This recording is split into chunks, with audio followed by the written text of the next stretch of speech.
భక్తియుక్తి ప్రేక్షకులకు స్వాగతం. ఈరోజు క్షీరాబ్ది ద్వాదశి, విష్ణు తులసి కళ్యాణం. శ్రద్ధగా వినండి.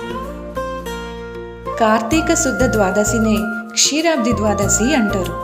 ఈరోజు శ్రీ మహావిష్ణువు క్షీరసాగరాల నుండి బయలుదేరి బృందావనానికి వచ్చి తులసీదేవితో కలిసిన రోజు. అందుకే ఈ రోజున తులసి విష్ణు కళ్యాణం చేస్తారు. ఉసిరి చెట్టు కింద తులసిని పూజించి దీపం వెలిగిస్తే అనంత పుణ్యం, వైకుంఠ ప్రాప్తి లభిస్తాయని శాస్త్రం చెబుతోంది. ఒకప్పుడు అంబరీష మహారాజు ద్వాదశి వ్రతం చేస్తున్నాడు. ద్వాదశి సమయంలో ఉపవాస విరమణ చేయాలి. ఆ సమయానికే దుర్వాస మహర్షి వచ్చాడు.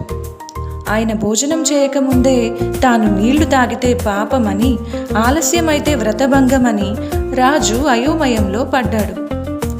ధర్మాన్ని కాపాడేందుకు అంబరీషుడు కొద్దిగా నీళ్లు పానం చేశాడు. అప్పుడు దుర్వాసుడు కోపంతో శపించబోతే శ్రీ మహావిష్ణువు తన సుదర్శన చక్రంతో రక్షించాడు. ఆ చక్రం నుండి తప్పించుకోలేక దుర్వాసుడు చివరకు క్షమాపణ కోరాడు. అంబరీషుడు దయతో క్షమించాడు.